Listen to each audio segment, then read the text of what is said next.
Hello friends, welcome to Shruthi's food lab. ഇന്ന് നമ്മൾ ഉണ്ടാക്കാൻ പോകുന്നത് റവ കൊണ്ട് ഒരു ഫിഷ് ഫ്രൈ ആണ്. അപ്പോൾ റെസിപ്പിയിലേക്ക് കടക്കുന്നതിന് മുമ്പായിട്ട് ഈ ചാനൽ സബ്സ്ക്രൈബ് ചെയ്യാത്തവരുണ്ടെങ്കിൽ ഉറപ്പായിട്ട് സബ്സ്ക്രൈബ് ചെയ്യുക. സൈഡിലുള്ള ബെൽ ബട്ടൺ എനേബിൾ ചെയ്തിട്ടുണ്ടെങ്കിൽ നമ്മുടെ ലേറ്റസ്റ്റ് അപ്ഡേറ്റ്സ് എല്ലാം നിങ്ങൾക്ക് കിട്ടുന്നതായിരിക്കും. ഇനി റെസിപ്പിയിലേക്ക് കിടക്കാം. അതിനായിട്ട് ഞാനിവിടെ കുറച്ച് മീനെടുത്ത് ക്ലീൻ ചെയ്ത് വെച്ചിട്ടുണ്ട്. 5 പീസ് എടുത്തിട്ടുണ്ട്. ഞാൻ തിരുതയാണ് ഉപയോഗിച്ചിരിക്കുന്നത്. ഏത് മീനാണെങ്കിലും നിങ്ങൾക്ക് യൂസ് ചെയ്യാം.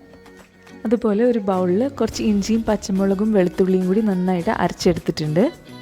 ഇനി ഇതിന് വേണ്ടിയിട്ടുള്ള മസാല തയ്യാറാക്കുന്നത് എങ്ങനെയാണെന്ന് നോക്കാം. അതിനായിട്ട് 1 ടീസ്പൂൺ മുളക് പൊടി, 1/4 ടീസ്പൂൺ മഞ്ഞൾപ്പൊടി, 1/2 ടീസ്പൂൺ മല്ലിപ്പൊടി, 1/4 ടീസ്പൂൺ ഗരം മസാല, 1/2 ടീസ്പൂൺ കുരുമുളക് പൊടി, 1 ടീസ്പൂൺ നാരങ്ങാനീര്, ആവശ്യത്തിന് ഉപ്പ്, പിന്നെ നമ്മൾ നേരത്തെ അരച്ച് വെച്ച് പേസ്റ്റ്, ഇതെല്ലാം കൂടി ചേർത്ത് നന്നായിട്ടൊന്ന് മിക്സ് ചെയ്യുക. ആവശ്യമുണ്ടെങ്കിൽ 3 ടീസ്പൂൺ വെള്ളം കൂടി ചേർത്ത് മിക്സ് ചെയ്തെടുക്കാം.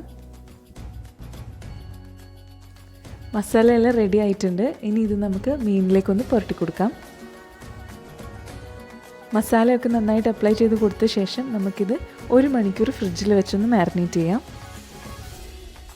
1 മണിക്കൂറിന് ശേഷം നമുക്കൊരു പ്ലേറ്റിൽ 1/4 കപ്പ് റവ എടുത്ത് വെക്കാം. ഇനി നമ്മളുടെ മീനിൻ്റെ പീസസ് ഇതിലേക്കൊന്ന് നന്നായിട്ട് കോട്ട് ചെയ്തെടുക്കാം.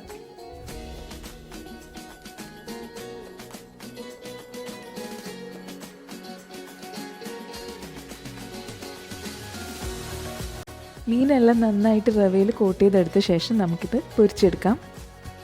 അതിനായിട്ട് ഒരു പാനിൽ 3 ടേബിൾ സ്പൂൺ എണ്ണ ഒഴിച്ച് ചൂടാക്കിയിട്ടുണ്ട്. ഞാനിവിടെ വെളിച്ചെണ്ണയാണ് ഉപയോഗിച്ചിരിക്കുന്നത്. ഇതിലേക്ക് നമ്മൾ നേരത്തെ കോട്ട് ചെയ്ത് വെച്ച മീനിൻ്റെ പീസസ് ഇട്ട് കൊടുക്കാം. അതുപോലെ ഇത് ലോ ഫ്ലെയിമിൽ വെച്ചിട്ടാണ് പൊരിച്ചെടുക്കേണ്ടത്. മീഡിയം ഫ്ലെയിമിലൊന്നും വെക്കേണ്ട ആവശ്യമില്ല, കാരണം റവ ചിലപ്പോൾ കരിഞ്ഞു പോകാൻ സാധ്യതയുണ്ട്. ഇപ്പോൾ ഒരു സൈഡ് നല്ല ബ്രൗൺ കളർ ആയിട്ടുണ്ട്. ഇതേപോലെ തന്നെ മറ്റേ സൈഡ് നമുക്ക് പൊരിച്ചെടുക്കാം. ആവശ്യമുണ്ടെങ്കിൽ കുറച്ച് കറിവേപ്പില കൂടി ചേർത്ത് കൊടുക്കാം.